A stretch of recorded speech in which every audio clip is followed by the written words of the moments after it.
Assalamualaikum warahmatullahi wabarakatuh dan salam sejahtera. Bersama saya Hanim Nadia dan saya Faridah Amiratul dalam Sumber Seminggu, edisi Jumaat 5 November 2021. Baham pilihan raya semakin dirasai. Pengurusi Pakatan Harapan Datuk Seri Anwar Ibrahim mengumumkan calon parti gabungan itu pada 5 November bagi menghadapi PRN Melaka, manakala BN mengumumkan calon yang bertanding secara maya pada 10 pagi Sabtu 6 November. Baik Faridah, kita akan teruskan dengan perkembangan PRN Melaka untuk kita lihat bagaimana persiapan parti-parti bertanding di sana serta respon rakyat Melaka menjelang PRN tidak lama lagi. Tanpa membuang masa, kita bersama rakan Diana yang membuat tinjauan di sana. Silakan Diana.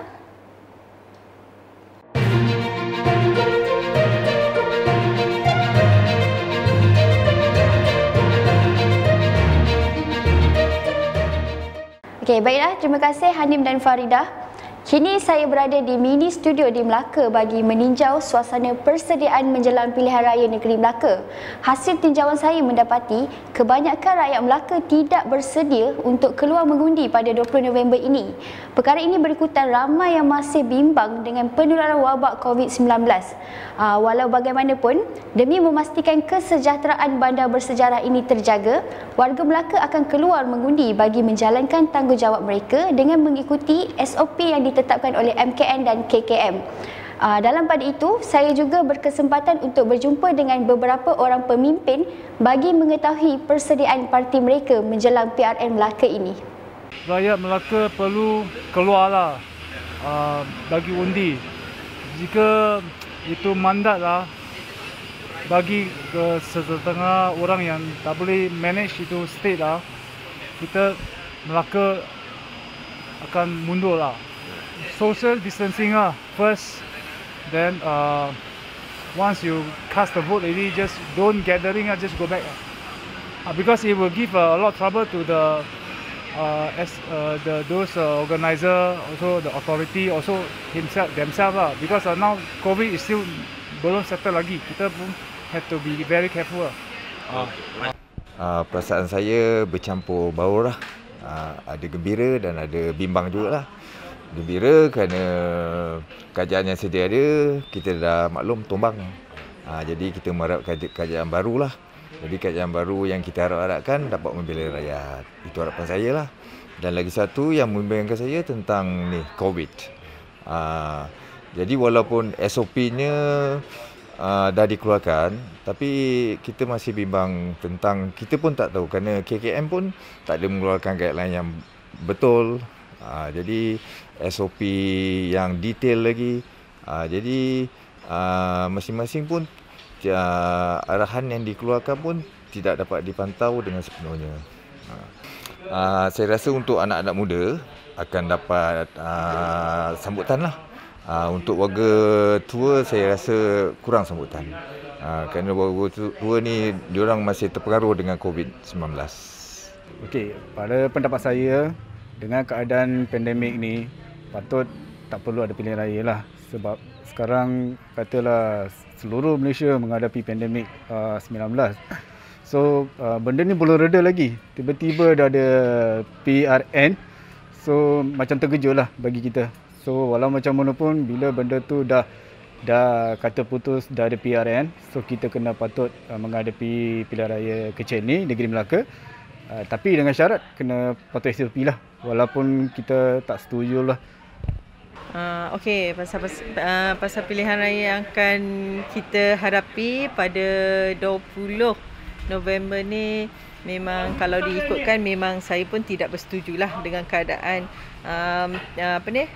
keadaan tengah COVID macam ni. Lepas tu dengan kita nak pergi keluar mengundi, lepas tu kita risaukan kesihatan orang orang tua. Lepas tu kita pula dengan masalah SOP, tak boleh berkempen. Itulah. Okey juga bang, tapi tengok juga kesihatan orang ramai yang datang mengundi tu. Kita kena berhati-hati lah, kena pakai face mask dengan betul, kena bawa sanitizer dengan tangan, macam tu lah. Kena jaga sosial kan. Rata-rata masyarakat agak terkejutlah bila diumumkan ada pilihan raya negeri ini.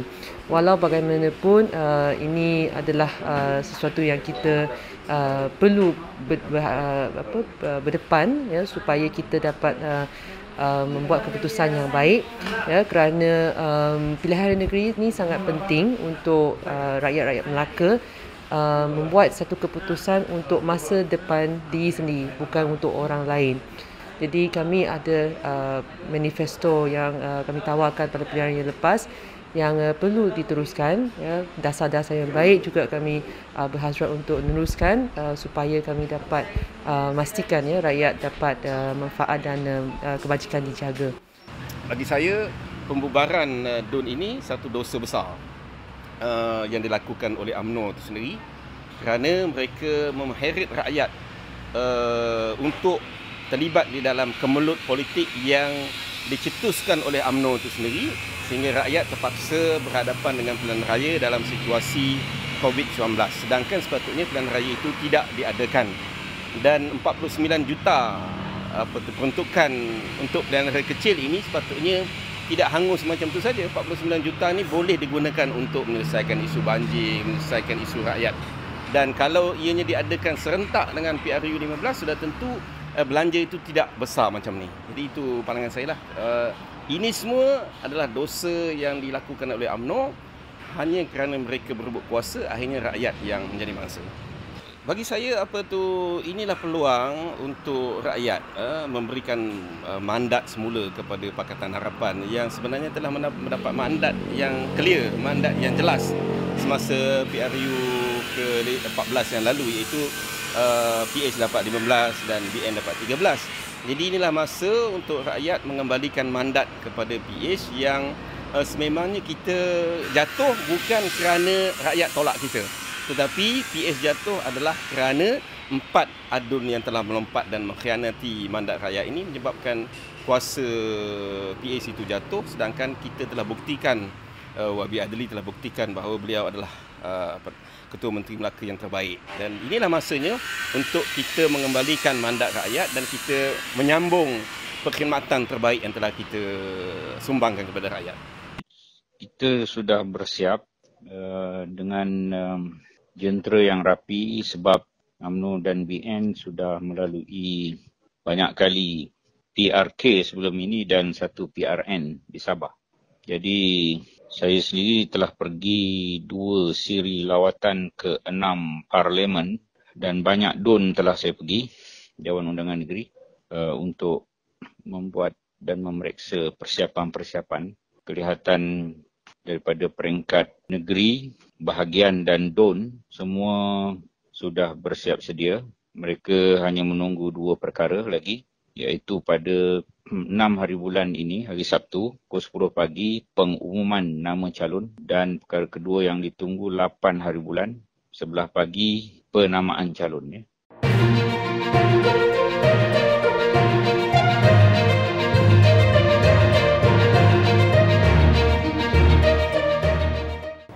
Lagi berita dari Melaka. Kementerian Kesihatan Malaysia mengeluarkan kompaun bernilai RM20,000 kepada Perikatan Nasional, manakala Barisan Nasional dikenakan kompaun sebanyak RM4,000. Perkara ini berikutan 2 lawatan berasingan yang melibatkan pengurusi Lembaga Penasihat Barisan Nasional, Datuk Seri Najib Razak, dan pengurusi Perikatan Nasional Tan Sri Muhyiddin Yassin di Melaka susulan pilihan raya negeri Melaka. Menurut KKM, tiada aktiviti berbentuk perhimpunan berkaitan pilihan raya negeri Melaka dijalankan dalam kedua-dua lawatan berasingan tersebut. Sebaliknya, mereka hanya melakukan lawatan berbentuk walkabout sahaja. Bagaimanapun, Menteri Kesihatan Khairi Jamaluddin menerusi ciapan Twitter menegaskan kedua-dua pihak itu tetap dikenakan kompaun berikutan kegagalan penganjur memastikan pematuhan penjarakan fizikal oleh orang ramai yang hadir ke program tersebut. Dalam pada itu, KKM turut menyatakan bahawa pihaknya dengan kerjasama Jabatan Kesihatan Negeri Melaka dan Polis Diraja Malaysia akan terus memantau pematuhan SOP menjelang pilihan raya negeri Melaka. Dari Bandar Bersejarah, kita beralih ke perkembangan berita dunia dalam sumber global. Untuk itu, kita bersama berkas tugas Haifa Nasir. Silakan Haifa.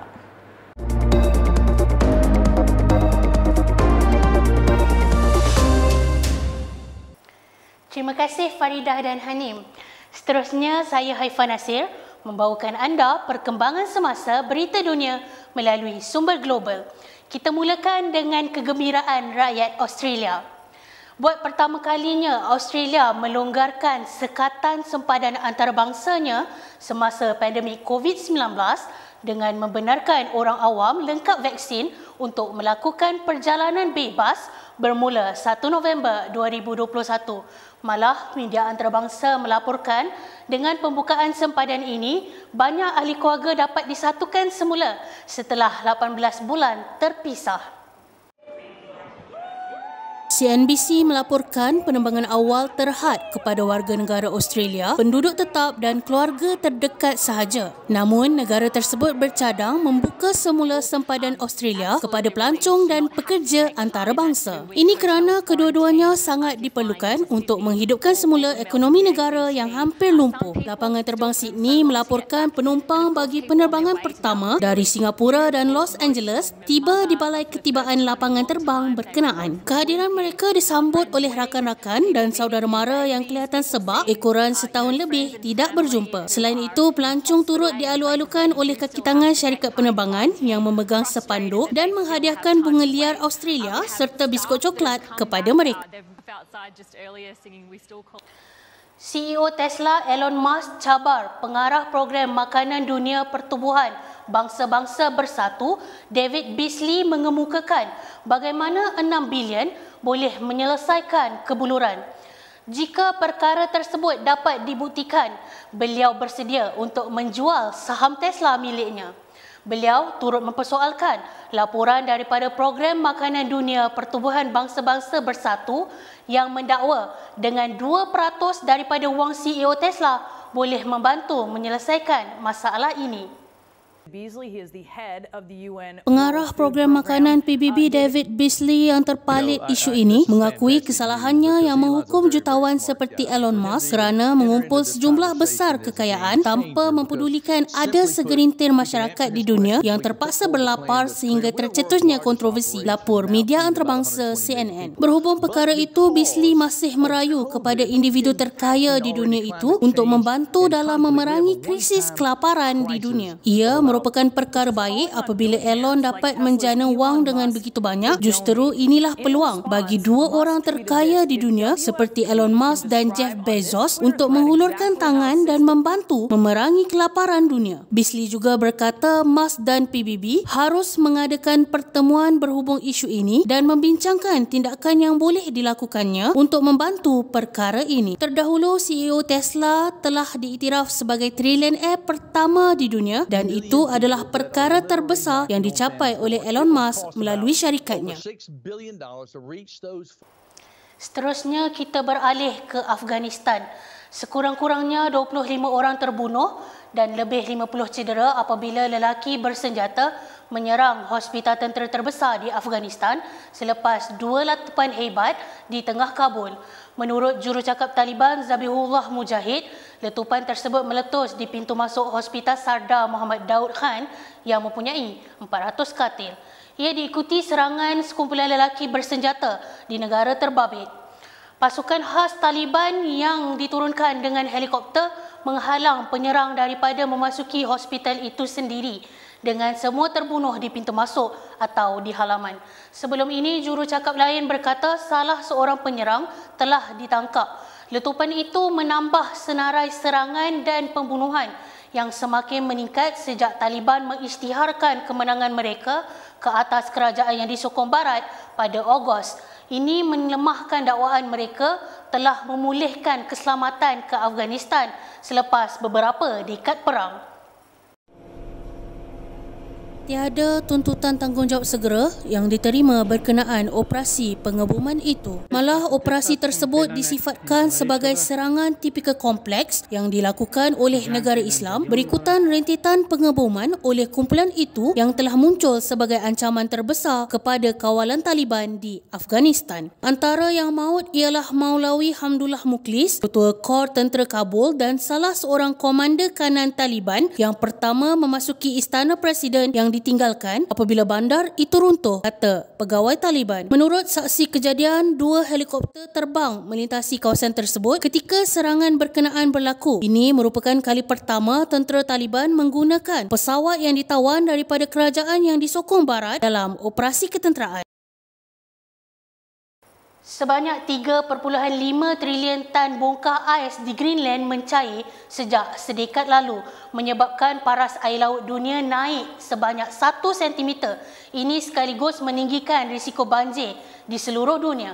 Menurut satu kajian baru pada 1 November lalu, menerusi jurnal Nature Communication menjelaskan lapisan air di pulau terbesar dunia itu mengandungi cukup air beku untuk menaikkan paras air laut sehingga 6 meter di serata dunia, dengan pergerakan ais mencair meningkat kepada 21% sejak 4 dekad lalu.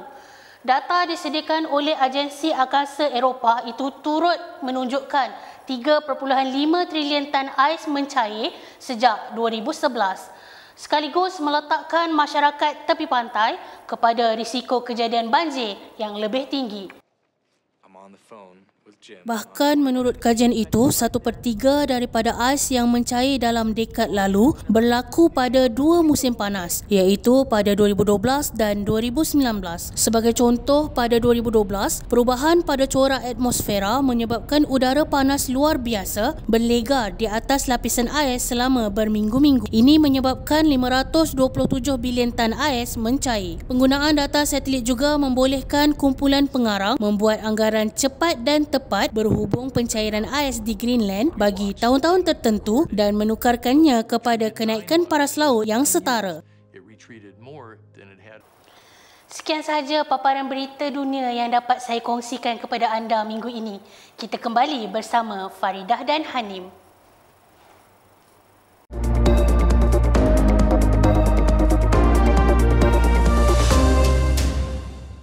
Terima kasih Haifa. Kita teruskan sumber seminggu dengan berita tempatan. Selesai bajet 2022 dibentangkan pada 29 November 2021. Membahaskan bajet 2022, Ketua Pembangkang Datuk Seri Anwar Ibrahim pada 1 November menggesa pihak kerajaan dan Kementerian Kewangan menyiasat penglibatan orang-orang Melayu Islam dalam aktiviti perjudian. Berdasarkan laporan diterimanya, dianggarkan sekitar 45% daripada 62 kelab judi dipercayai dianggotai oleh orang Islam. Tegasnya, statistik tersebut seolah-olah sengaja disembunyikan oleh pihak kerajaan dengan memberikan lesen perjudian kepada kumpulan tersebut. Ini dilakukan dengan keadaan terbuka oleh kerajaan Melayu Islam sekarang ini, dan nampak macam ada usaha melindungi fakta ini. Jadi kita nak tahu berapa jumlahnya, berapa slot machine, berapa anggota, berapa orang Melayu menjadi anggota yang terlibat, kerana sekarang dalam rekod MySejahtera. Jangan nafikan, kerana memang ada rekod MySejahtera tentang orang Melayu yang terlibat dalam kes ini, dan ramai. Membahas lanjut, ahli Parlimen Port Dickson itu turut mendesak agar PDRM menyiasat penglibatan seorang individu dikenali sebagai Douglas Chan daripada syarikat GPL Group yang didakwa bergerak secara bebas dan memiliki jumlah syarikat perjudian yang besar di negara ini. Melibatkan kepentingan besar, syarikat besar dan tokoh-tokoh yang maha kaya, dia tindakan tu agak lambat. Dari sebab itu saya nak namakan, saya nak tanya, apakah benar nama Douglas Cheng daripada GPL Group boleh bergerak dengan sewenang-wenang dengan jumlah syarikat perjudian begitu besar dan lisens begitu banyak, dan boleh mengundang orang-orang Melayu, mungkin kelas atasan sedikitlah untuk bersama dalam kegiatan perjudian ini. Anwar menambah, Menteri Kewangan Tengku Datuk Seri Zafrul Tengku Abdul Aziz juga perlu menjelaskan mengenai kelulusan syarikat judi kerana sebahagian besar dibuat oleh Kerajaan Barisan Nasional sebelum pilihan raya umum pada 2018. Lagi perbahasan bajet 2022. Ahli Parlimen Langkawi Tun Dr. Mahathir Mohamad berkata bajet 2022 yang terbesar dalam sejarah negara disifatkan sebagai belanjawan popular tetapi membebankan kepada generasi akan datang. Peruntukan RM332 bilion melebihi pendapatan negara. Tetapi pendapatan kerjaan pada 2022 adalah sebanyak 234 bilion. Dari manakah lebihan sebanyak 98 bilion akan datang? Tambahan dana kemungkinan besar daripada kerajaan yang akan menambah hutang, sedangkan hutang sedia ada sebenarnya melebihi RM1 trilion. Tambahnya, beliau memahami keperluan berbelanja untuk melawan pandemik COVID-19 dan kemerosotan ekonomi. Namun dalam masa sama, kerajaan seolah-olah tidak berminat mendapatkan kembali wang yang telah diselewengkan. Sementara itu, Ahli Parlimen Pekan Datuk Seri Najib Razak menggesa kerajaan agar menaikkan had maksimum pengeluaran wang kumpulan wang simpanan pekerja menerusi skim iCitra kepada RM10,000 berbanding RM5,000. Peningkatan had tersebut sebagai skim pengeluaran khas terakhir memandangkan ia amat dituntut oleh rakyat kerana keperluan mendesak akibat pandemik COVID-19. Mereka bukan suka-suka mau mengeluarkan wang caruman mereka. Justru itu, saya amat berharap had maksima iCitra dinaikkan ke RM10,000. Sementara itu, Ahli Parlimen Sempurna Datuk Seri Muhammad Syafiee Abdal menyatakan bahawa peruntukan pembangunan belanjawan 2022 yang disediakan kepada negeri Sabah adalah sebanyak RM5.2 bilion, manakala Sarawak pula hanya RM4.6 bilion, iaitu 3.4% dari keseluruhan RM332 bilion. Jelasnya jumlah peruntukan tersebut adalah tidak signifikan dengan jumlah yang diberikan oleh kedua-dua negeri itu kepada kerajaan persekutuan. Sabah dan Sarawak menyumbang lebih daripada 140 bilion melalui keuntungan hasil petroleum kepada kerajaan persekutuan. Ini tidak termasuk teks 40% yang dipungut oleh kerajaan persekutuan. Ini merangkumi 45% daripada jumlah belanjawan 2022. Satu jumlah yang besar. Tapi peruntukan yang diberikan kepada kedua-dua wilayah Borneo ini masih tidak signifikan untuk membantu melonjakkan pembangunan di kedua-dua wilayah Sabah dan Sarawak, memandangkan mereka akan jauh ketinggalan daripada sudut pembangunan yang ada. Datuk Yang di-Pertua sangat jelas sekali Sabah dan Sarawak disisihkan oleh kerajaan persekutuan. Tambah Muhammad Syafiee, hanya dengan pembahagian kekayaan dan sumber yang adil dan saksama sahaja yang boleh membuatkan kita hidup aman, damai dan berdaya maju. 6 penuntut Universiti Pertahanan Nasional Malaysia UPNM didapati bersalah oleh Mahkamah Tinggi pada 2 November atas tuduhan menyebabkan kematian kepada pegawai kadet laut UPNM Zulfarhan Osman Zulkarnain tanpa niat membunuh. Hakim Datuk Azman Abdullah mensabitkan kesalahan itu terhadap Muhammad Akmal Zuhairi Azmal, Muhammad Azamuddin Mat Sofi, Muhammad Najib Muhammad Razi, Muhammad Afif Najmuddin Azahad, Muhammad Syabirin Sabri dan Abdul Hakim Muhammad Ali. Keenam mereka bersama 12 lagi turut disabitkan atas tuduhan menyebabkan kecederaan terhadap Zulfarhan untuk mendapatkan pengakuan bahawa mangsa didakwa mencuri komputer riba. Secara jujurnya lah, saya maafkanlah kepada tertuduh yang membuat anak saya. Jadi sekurang-kurangnya kalau saya maafkan, mungkin ada kelegaan di hati kan. Sekarang ni baru habis. Selama 4 tahun lah. Selagi dia sejak kes tu berlaku, sampai sekarang ni barulah saya boleh dapat, saya dekat tadi lah, boleh maafkan dia. Selagi tu keputusan tak keluar, kita tak tahu lagi. Dah 4 tahun baru dapat maaf. Baru dapat maaf. Appeal lah Cik. Appeal lah. Appeal betul. Saya akan lawan sampai ke Mahkamah Rayuan tadi kan. Beliau berkata demikian di Kompleks Mahkamah Kuala Lumpur selepas mendengar keputusan kes kematian anak mereka pada Selasa. Pada 30 September lalu, mahkamah selesai mendengar kesemua hujahan pihak pembelaan dan pendakwaan di akhir kes pembelaan. Sepanjang perbicaraan kes yang bermula 29 Januari 2018, seramai 31 saksi pendakwaan dipanggil memberi keterangan. Pada prosiding bela diri bermula 2 Oktober 2019, pembelaan mengemukakan seramai 20 saksi iaitu Ketua Jabatan Perubatan Forensik Hospital Sungai Buloh, Dr. Rahayu Syahar Adnan, penuntut UPNM, Muhammad Ali Farhan Erosni, termasuk kesemua 18 tertuduh. Pada 31 Julai 2019, Mahkamah Tinggi memerintahkan penuntut UPNM terbabit membela diri terhadap pertuduhan membunuh, bersubahat membunuh dan mencederakan Zulfarhan Osman selepas mendapati pendakwaan berjaya membuktikan kes prima facie terhadap mereka.